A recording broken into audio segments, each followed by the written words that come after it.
So here we are on the third day of January, and there's no place on earth the New York Jets would rather be than on the banks of Lake Erie here at chilly old Cleveland Stadium, playing the Browns in the AFC semifinal. Cleveland with a lot of momentum after the regular season, having won their last 5 games and 7 of their last 8, primarily through the offensive heroics of Bernie Kosar. The stage was set for anything but a quiet afternoon by the lake. Hang on, folks. Fasten your seatbelts. We could have a shootout here on the lakefront. Pitch out to McNeil, running right. Uh-oh, it's going to be a flea flicker, throwing back to Ryan. Ryan throwing long over the middle for Walker, and Walker's got it. Touchdown! Touchdown, Wesley Walker! What a great play to go.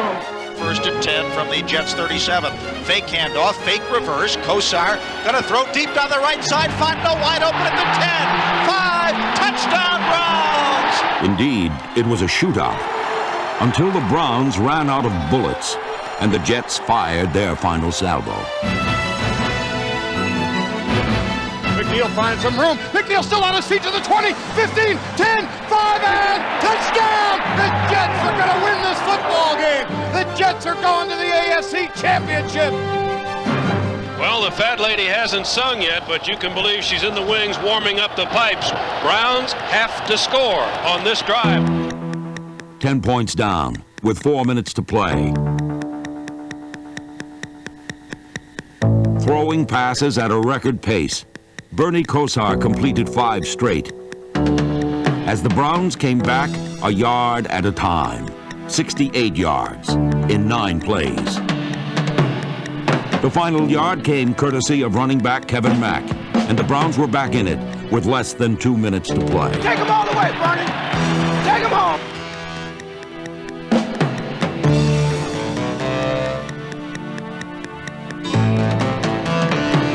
Throwing deep down the left side, Slaughter is open. He got the ball on the 5-yard line. I tell you what, those people at left better come on back because this ball game is not over. Now here's the snap, the hold, the kick is up. It is good, and the game is tied. The Browns have come back from an unbelievable disaster to tie it. Bernie the Kid looked bad for a moment, but when the pressure was on, he came back and got the 10 points he needed. This place is absolutely bedlam. The stadium has gone berserk. Hey, we've been here before. You remember? We've been here before, not once, but twice. Now, 3rd time's a charm for us. One play at a time. Here we go. 1 play at a time, the Browns worked their way toward the New York goal line. A chip shot field goal from 23 yards out would put a fast end to this fairy tale finish.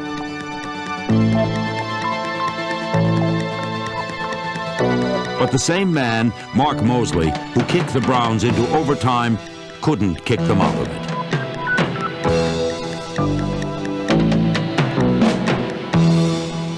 But that one missed kick never weakened the Browns' resolve.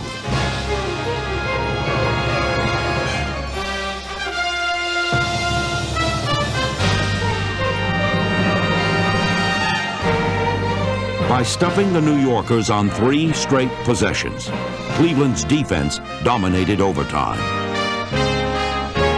Going into a second overtime period, the operative word was still patience. 60 yards in 11 plays, and the Browns' clutch performance allowed Mark Mosley the opportunity to redeem himself. Here we go. 37-yard attempt. The kick is up. It is good. The Browns have won the game. The Browns have won the game in double overtime, and the stadium has gone berserk. Cold history will never be able to transmit the range of emotions felt by one team thinking it had lost only to win, and another thinking it had won it all only to lose. A young quarterback today threw for 489 yards to bring his team back in the final 3 minutes of regulation play. The stadium is pandemonium here. Cleveland Municipal Stadium has never seen a sight like this in its storied tradition. A double overtime 23-20 Browns victory. You've heard it. The Jets have won this ball game, and the Jets are going to the AFC Championship game. Well, as some guy once said, it ain't over till it's over, and that's what makes a great comeback one of the most memorable events in sports. Just when you think it's time to put out the fire and call in the dogs, the unbelievable happens. It doesn't happen often, but when it does, it's unforgettable. Hi, I'm Paul Maguire, and I've spent more than a few Sundays in this press box at Rich Stadium, home of the Buffalo Bills. It's also the site of the single greatest comeback in NFL history. For the next hour, we'll take a look at 15 of the most improbable comeback wins ever, not necessarily in the order of their importance, because they all have their own special qualities. We based our choices primarily on how far a team had to come from behind to win. What we're talking about here are teams who had every right to abandon all hope. There is no greater glory in competitive games than coming back to win. And when I hear the word comeback, I first think of one guy who became known as Captain Comeback. It's on two. It's on two. Ready? 23 times in his career, Roger Staubach guided come-from-behind victories in the fourth quarter. 14 of them with less than 2 minutes to play or in overtime. I think the biggest thing about Roger was the fact that he never quit. It didn't matter how much the Cowboys were down. I remember in San Francisco, they were ahead of us 14 or 15 points, and it was 3 minutes to go or something, and they were coming by our bench and hollering obscene things at us and calling us losers. They laughed at us. They were making fun of us during the game because they were really enjoying having the upper hand on us. They didn't think there was any way because our offense was sputtering. We were doing absolutely nothing. And then Coach Lander decides to put Roger in, and I tell you, it was like a 180-degree turnaround in offense.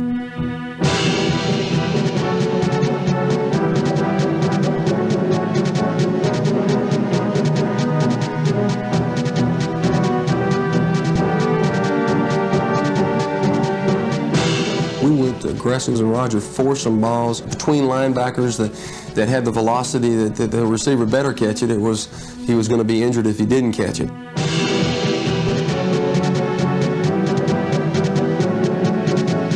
Staubach to Billy Parks pulled the Cowboys to within 5 points. But with barely a minute remaining, Dallas still needed the ball back. We had this foreign kicker from Austria, Tony Fritz. He used to try all these tricky ways of kicking the ball. And he used to do this thing where he'd run up to the ball and run past it, and he'd kick it behind his back. So we got on the field, and they said it was going to be an onside kick to the right. And when Tony went up to the ball, it looked like, from San Francisco's point of view, that the ball was going to be to the left. But when he crossed over, he went past the ball and then kicked with his left foot behind him, and it tricked him just enough for us to get the jump on the ball, and Mel Renfro recovered it.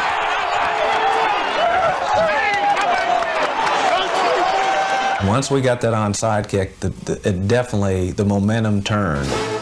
We got the ball back on the onside kick, and I scrambled for a first down and hit another pass to Parks, and it was the most unbelievable comeback because we were totally out of it. There wasn't even a pulse at one time during that game that we were going to win that game. And to turn it around, that's why you had such an emotional situation from our players, because it really was a game that, unless you were just the most unbelievable believer, that you didn't think we were coming back.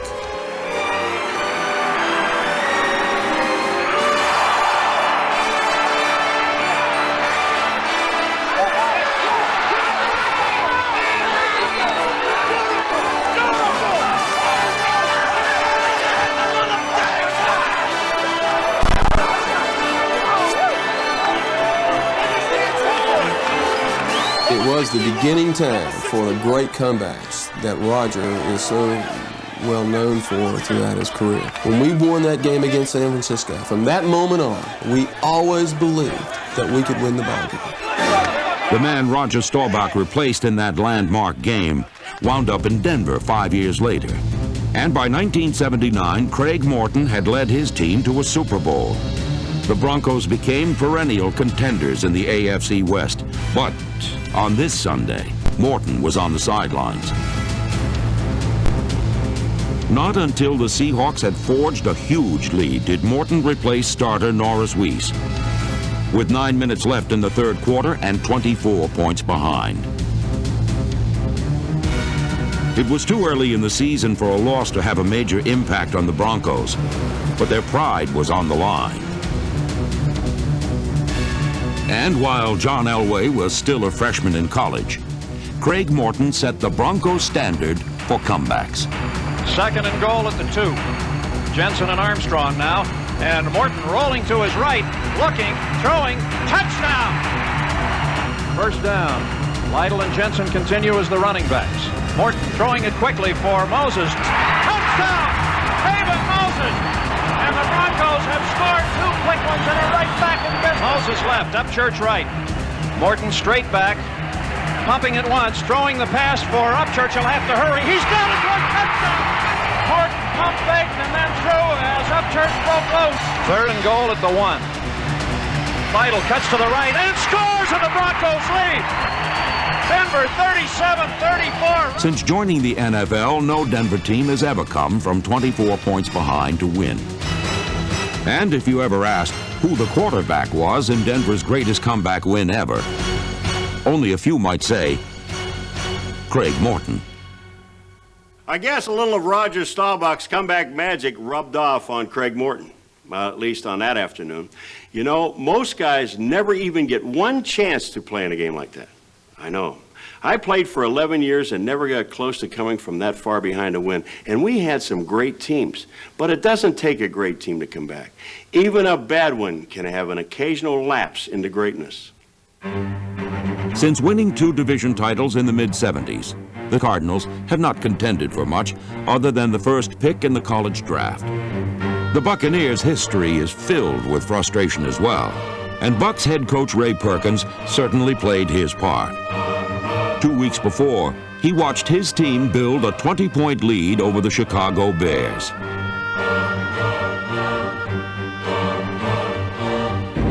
Somehow, somewhere, it vanished in the glare of the South Florida sun.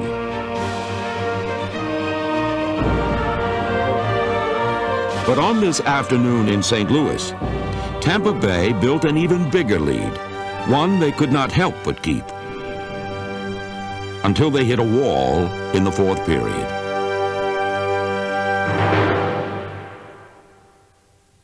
It's been said that the sooner you fall behind, the more time you have to catch up. Well, the Cardinals had less than 15 minutes. But after a play-action pass to Stump Mitchell lit the fuse for the Cardinals, St. Louis detonated an explosion of points. Lomax on the option to the left side, raises up, throws in zone. Touchdown, A-Wall! Robert A-Wall! Second down play, they pitch it left to Wilder. He cuts across the 20 and fumbles the ball. The Cardinals have it. Nico Noga to 10. All right. Touchdown, Nico Noga! From the Tampa Bay 11, J.T. wide right. Lomax dropping, setting, looking, looping it toward the end zone. Touchdown! J.T. Smith! 3rd and 6 from the Tampa Bay 16. Lomax drops. Here comes the rush. Lofts it toward the end zone. All right! All right! J.T. Smith!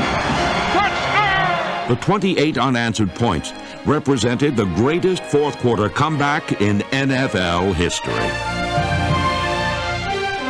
A quick postscript. Ray Perkins returned to college coaching 3 years later and in 1992 posted a 1-10 record at Arkansas State. That same season, former Cardinals head coach Gene Stallings won the national championship at Alabama. Championships are something the Detroit Lions used to win in the 1950s. But after a long dry spell, the men from the Motor City turned out a winning model in 1991. After the Minnesota Vikings coasted to a 17-point lead, the Lions showed they too have comeback character. And they waited until the final quarter to prove it. It was evident this would not be a year when the Lions snored. Rodney back to throw. Sets, looking right, fires long, wide open. Clark, 40! 30, near side, 20 to the 15, to the 10, 5, touchdown, Lions! Robert Clark, just like that, 68 yards, and a touchdown for the Lions. Get busy! Get busy! And it is an onside kick, high bounce, loose ball, and it is, let's see,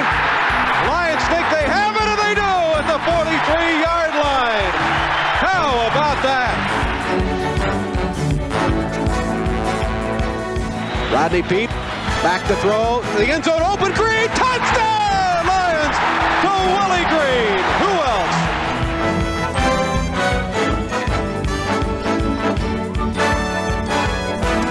else? There was not much of the road left, but there's always plenty of room for All-Pro Barry Sanders.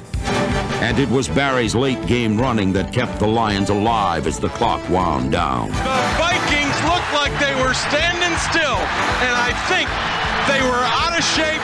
The Lions' time of possession, having the ball most of the time in this fourth quarter, has done the job. Third down, less than a yard from inside the 15. It's Barry, and he's open to the 10, 5, touchdown! Lions, Barry Sanders, unbelievable! It was the greatest comeback in Lions history. And 10 weeks later, Detroit coach Wayne Fontes earned his first division title.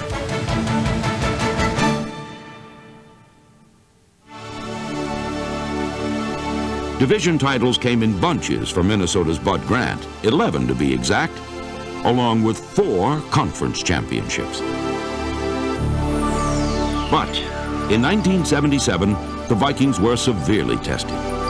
When Grant lost his future Hall of Fame quarterback, many Vikings fans were about to kiss the season goodbye.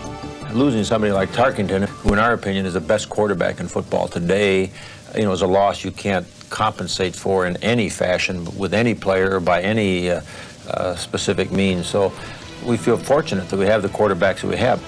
Strength at quarterback ran 3 deep for the Vikings, and in the fourth quarter, rookie Tommy Kramer replaced starter Bob Lee.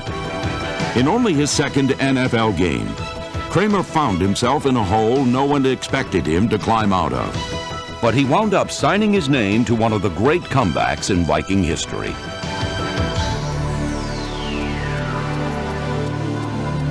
Kramer tossed scoring passes to both Ahmad Rashad and tight end Bob Tucker to bring Minnesota to within striking distance. And with 1:38 remaining, Kramer threw the longest touchdown pass of the Viking season.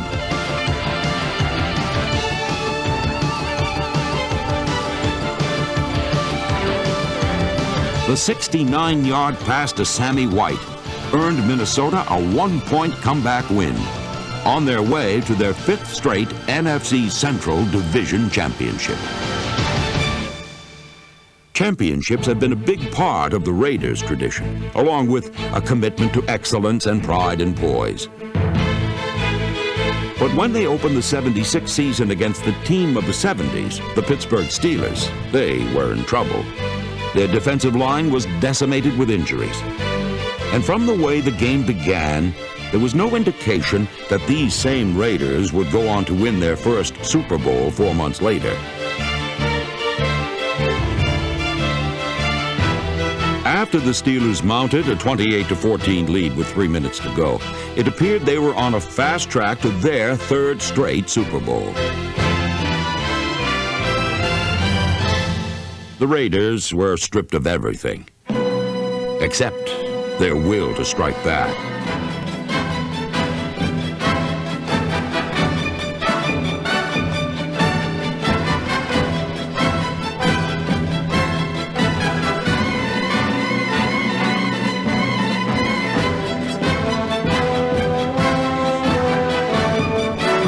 It was at about that time, with 3 minutes showing on the clock, that a snake coiled down, he throws it and struck. The pass is caught by Casper. Touchdown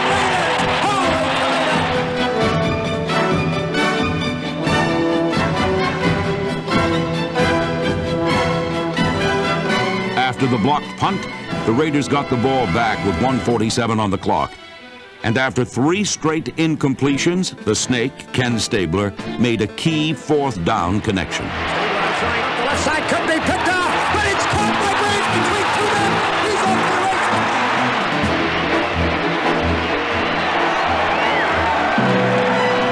But Stabler's biggest contribution came 1 play later.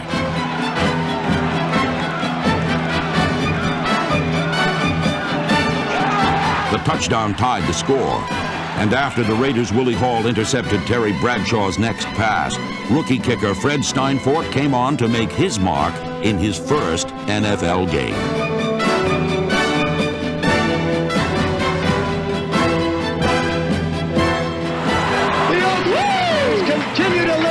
veritable, the terribly cliched skins of their collective teeth.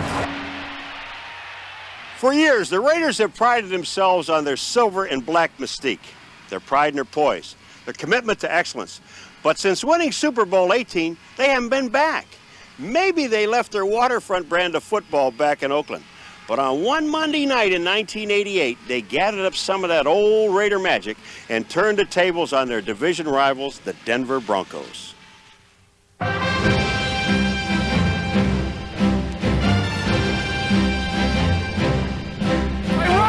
On a Monday night in Mile High Stadium, linebacker Dave Ryan and the defending AFC champion Broncos defense set its sights on Raiders quarterback Jay Schroeder. Swap it back, Geronimo! Recently acquired from the Redskins, Schroeder got his first taste of the high country. Here comes the blitz. There he goes. Sack. Dennis Smith. Yeah, Dennis! Way to go, DS. That's the way, babe. Trojan left! Yeah, you're over here. No heavy, no heavy! Throughout the first half, the Denver defense was clever, tough, and aggressive. Ram! Ram! Ram! Moses, he's hit, intercepted. Picked off at the 13-yard line by Simon Fletcher. Tyrone Braxton hitting Schroeder as he let the ball go, and it went right to Simon Fletcher. On offense, John Elway ignited a first-half attack that was virtually unstoppable.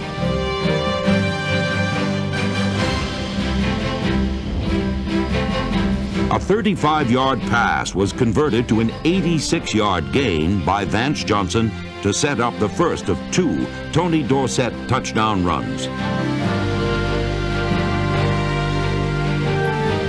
Meanwhile, the Denver defense kept pounding out the hits.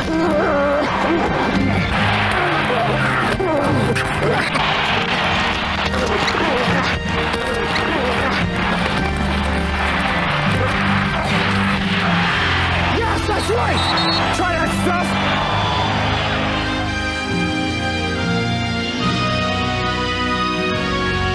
During the first 30 minutes, Denver could do little wrong as the running of Sammy Winder and the passing of Elway to Steve Sewell lifted Denver into a seemingly insurmountable 24-point halftime lead.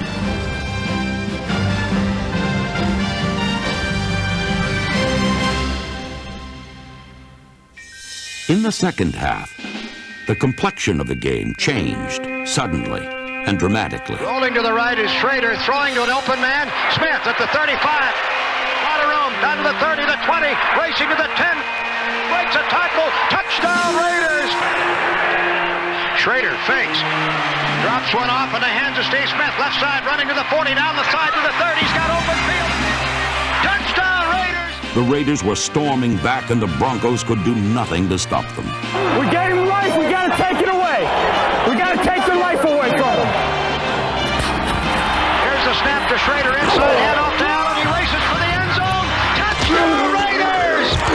Oh man! Too much, too much.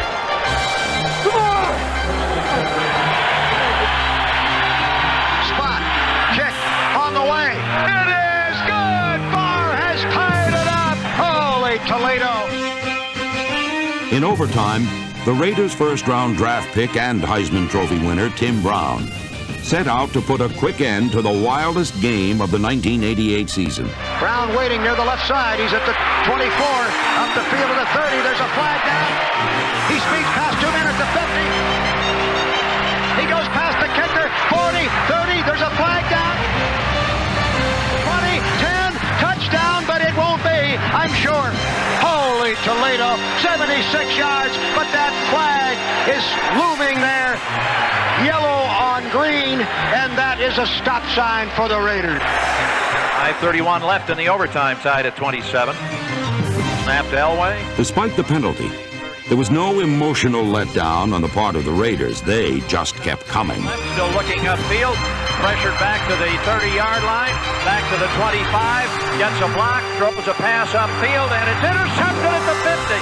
Brought back over the 40 and down to the Denver 31-yard line. Well, here's your football game right now. Snap, spot, kick. Raiders win. The Raiders victories in the history of the Silver and Black franchise. And one of the most stunning defeats in the history of the Denver Broncos franchise. Is there any such thing as a safe lead? Well, 25 years ago, Vince Lombardi said, if you take a 28-point lead into the fourth quarter, you're home free. And so far, he's been right. No team has ever come from that far behind in the fourth quarter to win. But in 1985, the Minnesota Vikings came as close as anyone to proving that theory wrong.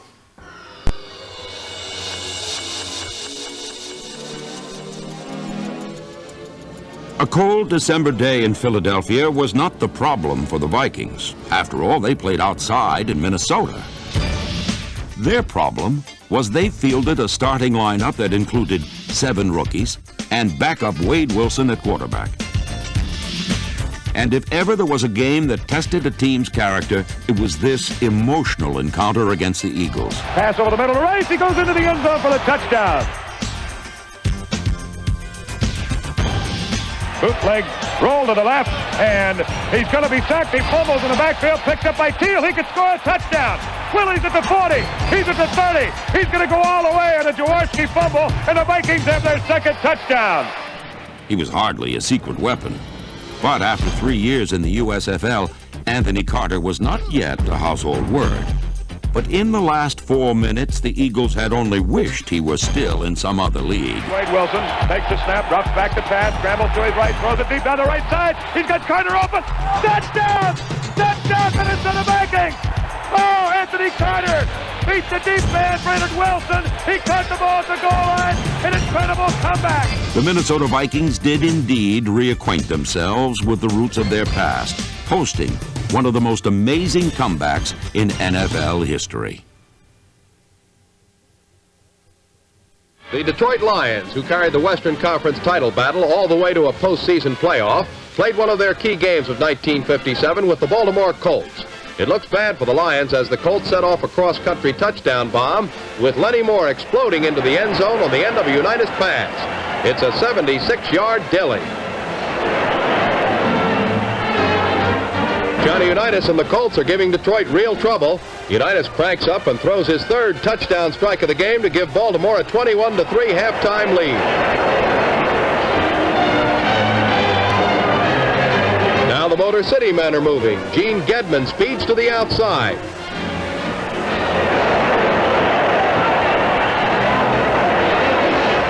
Tobin Rote is running the Lions offense. Tobin's toss is on target to Steve Junker as the Lions now have 10 to the Colts 27. Bobby Lane takes over where Rote left off. Hopalong Cassidy lassos his pass and pounds to a touchdown. Detroit's getting closer, but time is running out. With 3 minutes left, the Lions get the ball again. Lane fires to Cassidy, and the Baltimore lead is narrowed to 27-24. All the Colts have to do is hang on to the ball, but they can't. Yale Larry recovers. The Baltimore bobble on the Colt 29.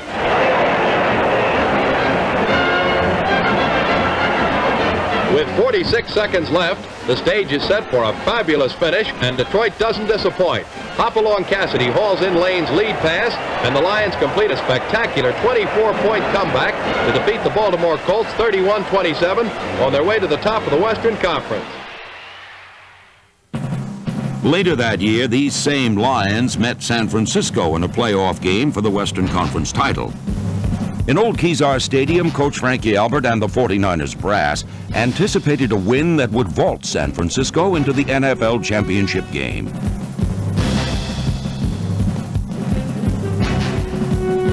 With Y.A. Tittle passing and Hugh McElhenney running, the 49ers jumped to a 24-7 halftime lead.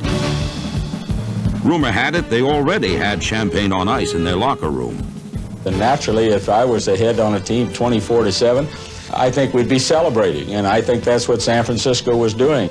We heard a little bit of the celebration and then found out later from some of the players that they weren't drinking the champagne naturally, but they were very confident they were going to be opening the champagne and that their wives had already spent the championship money for fur coats and houses and cars and so on. I suppose we were happy as could be at 24-7 to be leading, and Christensen probably heard that and figured that we thought the game was over, but we certainly knew that we had 30 minutes of football left. At the start of the third quarter, Tittle pitched out to McElhenney. As the champagne got colder, number 39 danced through the Lions' defense for 71 yards. But despite the big gain, it was soon evident that the 49ers' wave was cresting.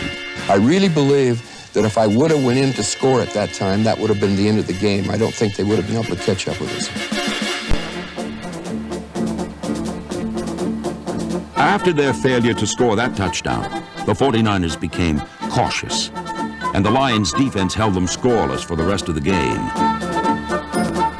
I don't know why. I think that they would have maintained what they had the first half, continued on the same offensive premise, that we would have been in trouble, but they sort of laid on the lead. With Tobin Rote filling in for Bobby Lane at quarterback, the Lions balanced their catch-up passing game with the run, and running the ball was another backup, second-year man Tom Tracy. And it was Tracy's 2 touchdowns that hurt the 49ers most in one of the greatest come-from-behind wins in playoff history.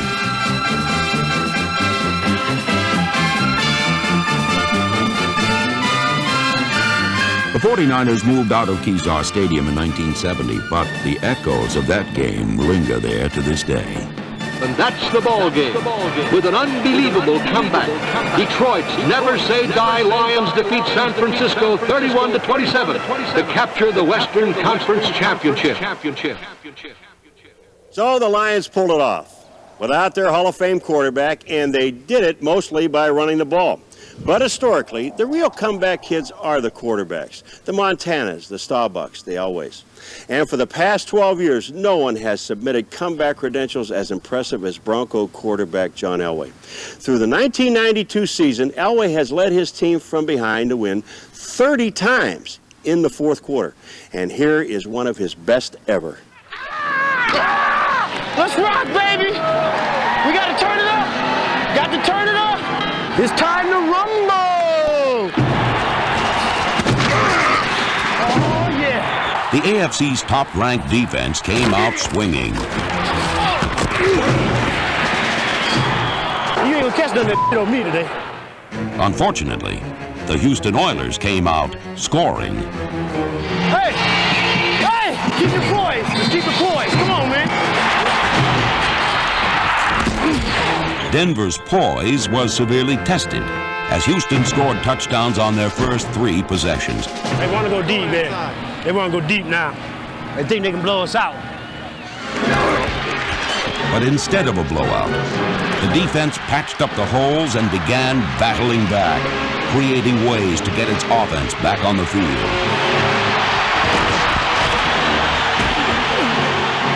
Coming back on their ass. They should have let us in the game. 585 high.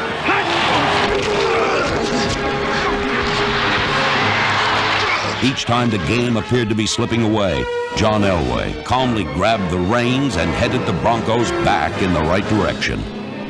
Elway from the gun. This is a 4th down play. Being flushed out. Here's the pass. Caught by Young. First down. Gets away. 30, 25, 20. He's down to the 16-yard line.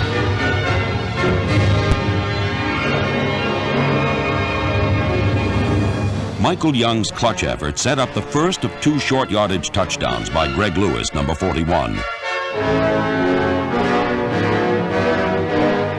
And Elway would pass for another to Vance Johnson. Hit the zone. Back he goes. There's the pass. Touchdown, Vance. With less than 7 minutes remaining, Denver closed to within a single point at 24-23. Now, it was up to the defense to rough up the Oilers and get the ball back.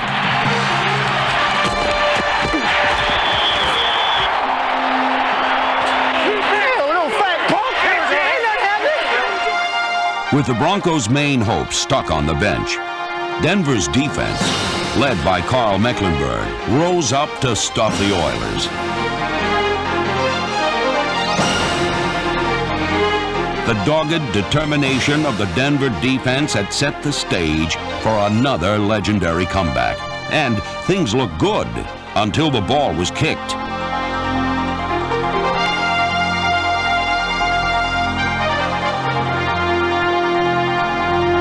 This scenario was taking on a painfully familiar look.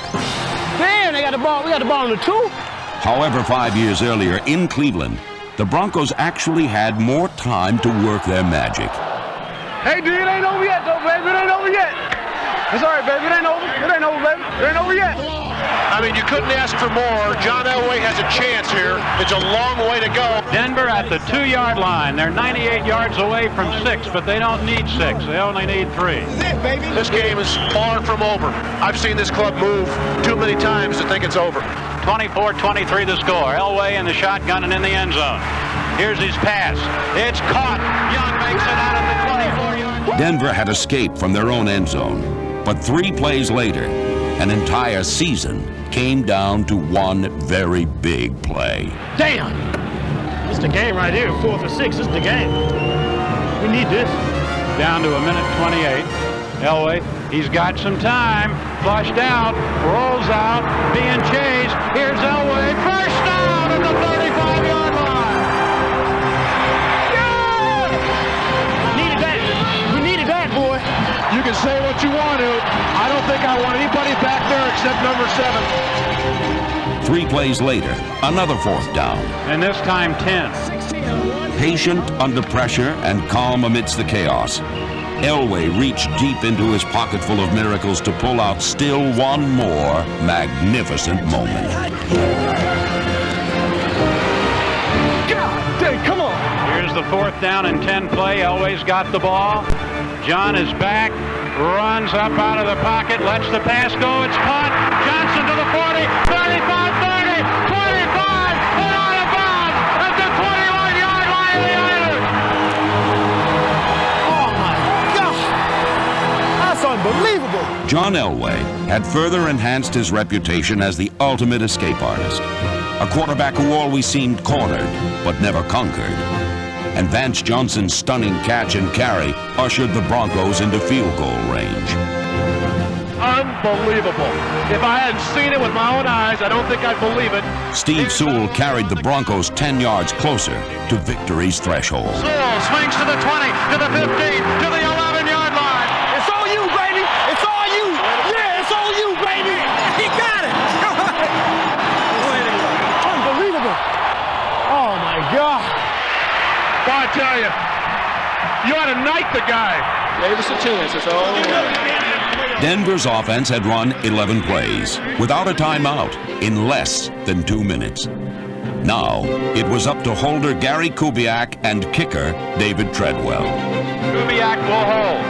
Here's the snap. The kick is...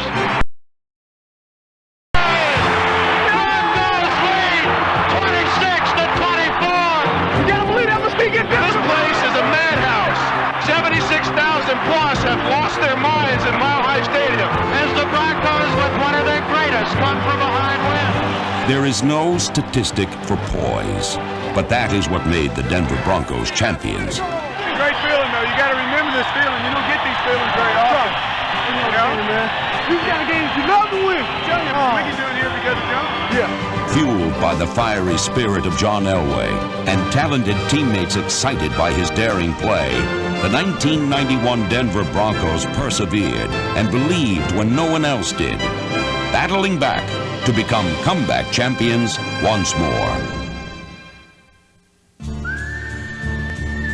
No doubt, John Elway can be considered in the same company of that officer and a gentleman who was commissioned Captain Comeback back in 1972. Staubach's cowboy career was punctuated by many gallant last-gasp comebacks. But against the Redskins in his final regular season game, Staubach wrote a script that had more drama than a Hollywood thriller. That was probably the best game that Roger ever played for us because the odds were so much against us, even more than it was back in the 49er game. He had to bring our club back against a very fine Redskin team that really had us on the ropes. From the beginning to the end, it was comebacks by both teams, and we came back 21-17 and looked like we had total control of the game, and then all of a sudden we didn't have any control of the game. Theismann delay play to Riggins, coming to the right side, and Riggins has a big hole, first down the sideline, 40, 30, he's gone to the 20, the 10, he's still on his feet, touchdown, and that may be more than the Cowboys can overcome. I was recording the game with KRLD as a guest broadcaster that day, and in my heart, I believed that the Cowboys were going to win the game. And my announcer, the co-announcer with me, Brad Shim, kept saying, "Hey, Charlie, there's no way. The game's over." I said, "Brad, hey, you got to believe that this team can win." We always believed that if we could just get the ball back to Roger somehow. Clock is running, 2:38 left in the game. Can it happen again? Can they come back again? Shotgun formation, Staubach looking into the face of a four-man rush, throwing, caught, springs. Go. Touchdown. Touchdown, Rod Springs. 2:20 left in the game. Can they do it again? You gotta believe, Brad. Woo! With barely a minute remaining, the Cowboys needed the ball back, and stirred by the inspirational play of Captain Comeback, veteran Larry Cole, number 63, stopped the Redskins dead in their tracks. Larry Cole stopped John Riggins on a 3rd and 2 play to turn over the possession to the Cowboys. The school was out. It was going to happen, and I think everybody in the stadium knew it. A minute 1 left in the game. This is an all-timer. But when Roger got in that situation, he was going to win it for you, and everybody felt he was going to win that one. Cowboys at the Redskin 33, 2nd down 10. From the shotgun, Staubach has time, throws, caught, Preston Pearson. You gotta love them. I mean, you gotta love the Cowboys. They're the most exciting team in the NFL. They can pull it out. 42 seconds left in the game. Redskins lead by 6. How can you live like this, doing this every week? This is what it's all about. This is a killer. 2nd down and 8. From the 8-yard line. No shotgun this time. Staubach throwing in the end zone. Tony Hill! Touchdown! Tony Hill! Oh, the stadium goes wild! Charlie Waters goes wild! It was one of those routine Staubach spectaculars. Simply the impossible made it come true. There was none better at that. The Cowboys have won the East! The Cowboys have come from behind twice, unbelievably. I ain't never seen nothing like this. Just another day at the office, Brad. Yeah, just, It proved to be the last hurrah for this legendary Dallas Cowboy. As the cheers for Staubach faded, a future star was waking up the echoes in San Francisco. For 8 seasons, Candlestick Park was home to a franchise in decline until 1980, when Bill Walsh named second-year man Joe Montana as his starting quarterback. Back then, the only team worse than the 49ers in the NFC West were the Saints. But they were unafraid to show their faces despite a winless season, and produced 5 first-half scores.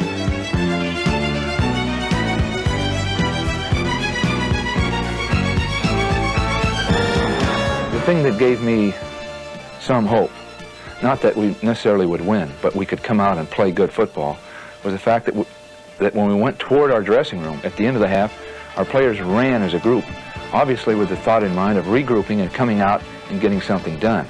So you could sense it as you went toward the dressing room that we were not a beaten team.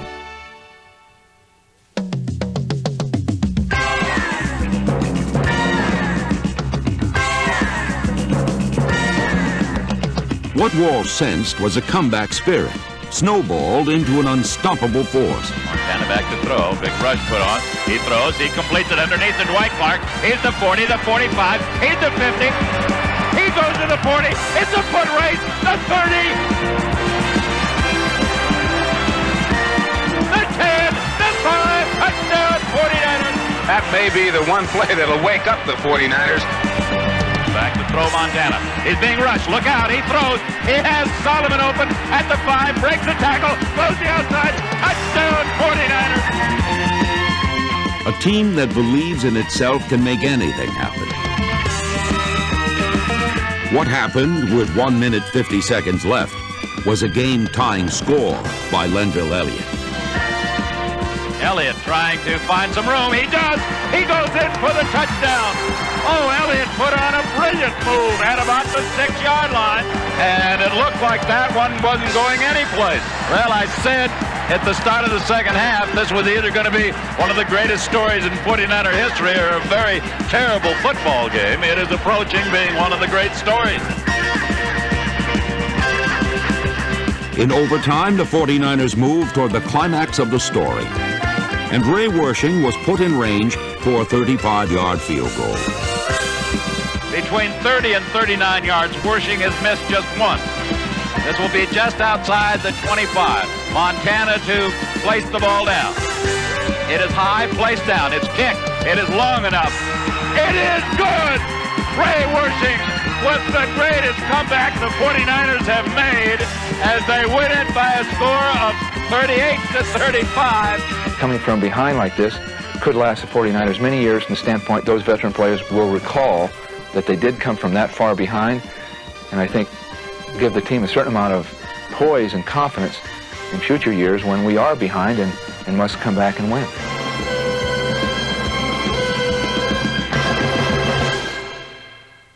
Montana, Staubach, Elway, each has orchestrated their share of comeback drama, but none of them have ever been behind by 32 points and won, ever.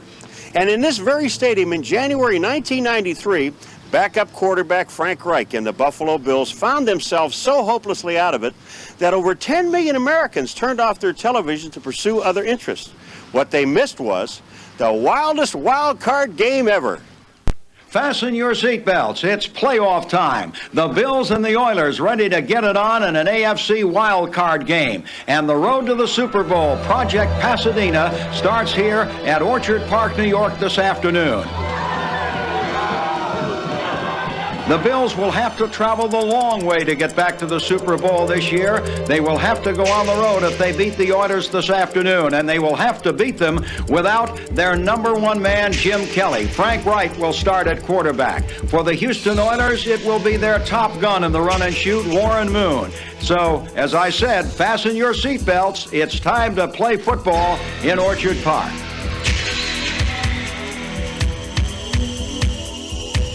The run and shoot never fired with more precision. Warren Moon completed 19 of 22 passes in leading the Oilers to touchdowns on all 4 of their first half possessions. Go blocking like that, better stop them all day. It's out there every time we block. Moon looking lofty, get down near sideline. Jeffries at the 5. He's in. Touchdown. Haywood Jeffries, his second touchdown of the game. The 4th touchdown pass for Warren Moon, and it's a 27-3 ball game. You don't play a better first half of offensive football than the Oilers have just played. Tom, it just doesn't get any better. They can't stop it. Backups have played a large part in many great comebacks.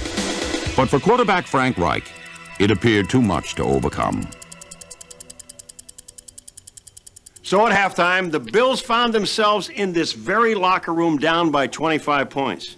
And it was here that Coach Marv Levy stared down at his players and told them, whatever happens, you guys have to live with yourselves after today. This is when the Texan sings, turn out the lights, the party's over. But somehow the Bills didn't buy into the lyrics, despite what happened next. Right from the shotgun. 4-man rush for the Oilers. Reich throwing it to the right through the hands of McKellar. It's picked up. McDowell down the far sideline. 40, 30. He misses the man there, and he'll score for a touchdown. Bubba McDowell. Well, you know, the lights are on here at Rich Stadium. They've been on since this morning. You can pretty much turn them out on the Bills right now. Actually, the feeling that you had to have had was that your season was over, but let's go out like men, let's go out fighting. And when we scored a couple of times quickly, You say, well, maybe we got a glimmer of a chance. Then you score another one. You say, you know, we got more than a glimmer, and then it gains momentum for you. Now they overshift, may give it to Carwell here. No, it's Davis running left, trying to get to the corner flag, and he is in for the touchdown. So the Bills have finally scored. To get back in the game, the Bills needed every bounce of the ball to go their way. And a little onside kickoff, and it didn't go far enough. Wait a minute, yes it did. Let's see who got the ball. Yes, sir. Bills may have the ball. You better believe they do. And guess who does it? Christie. Christie got his own onside kickoff, so maybe the Bills can turn it here. The ball was back in Reich's hands, and 4 plays later, it was back in the end zone. Man rush, drops back in the pocket, sails it long, all alone. Beebe at the 10, at the 5, in for the touchdown. Suddenly, Rich Stadium has awakened.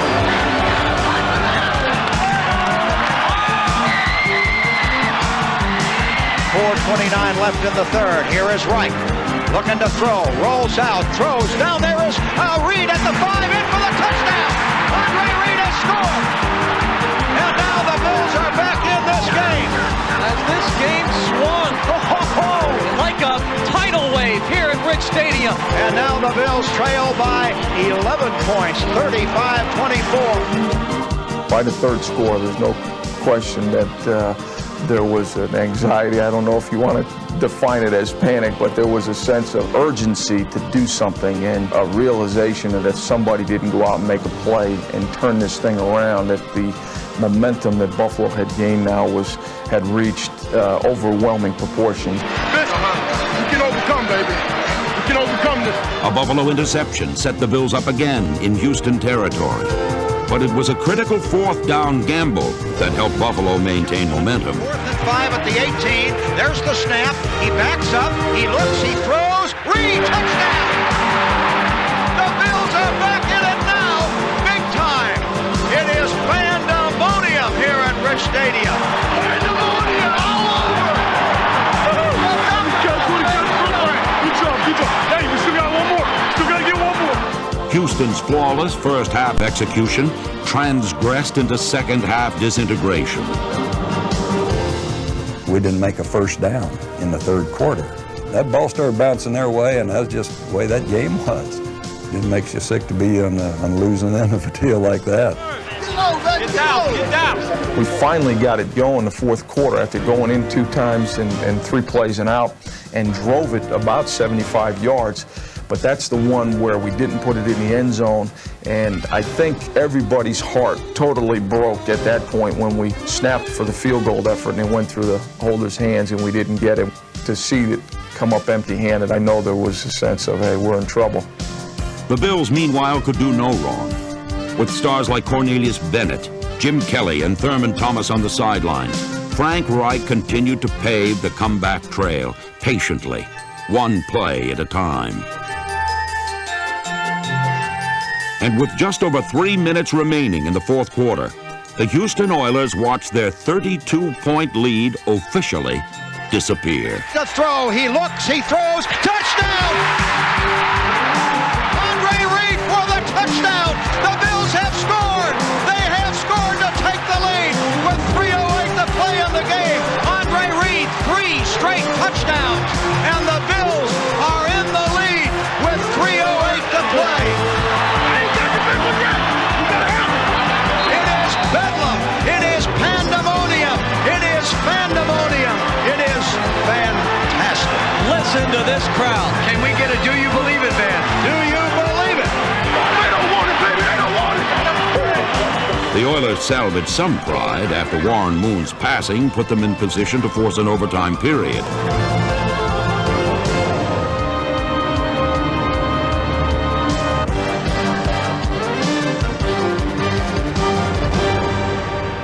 But sudden death simply delayed the inevitable for the shell-shocked Oilers. Takes the snap, drops back, has time, looking around, throws, intercepted by the Bills. It is picked off by Odom. Nate Odom's interception had the Bills poised for victory and realizing what they were about to accomplish. Great comeback in playoff history. It's on! It's on! Milo!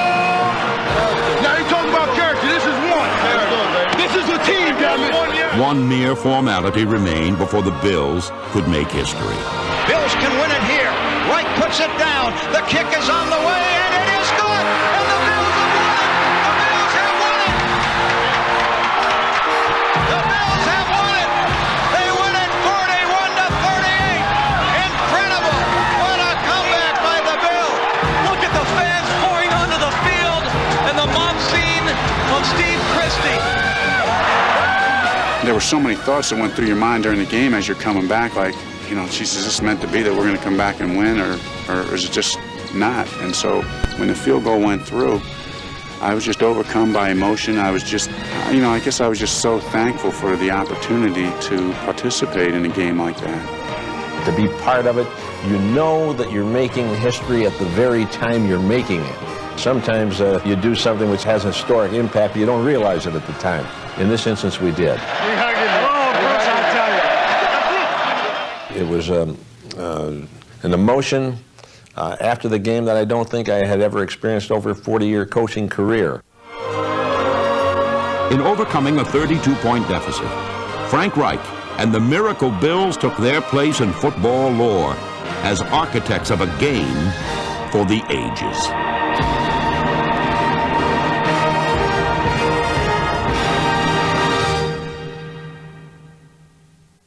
So that was it. The greatest comeback in NFL history. The Buffalo Bills. The ultimate champions of a lost cause. Almost as good as winning a Super Bowl? Maybe. For that one afternoon, the Bills drew on all the time-honored sporting gifts. Skill, poise, concentration, strategy, boldness, patience, luck, and a heart to say, never say die. So for all the comeback kids, I'm Paul Maguire.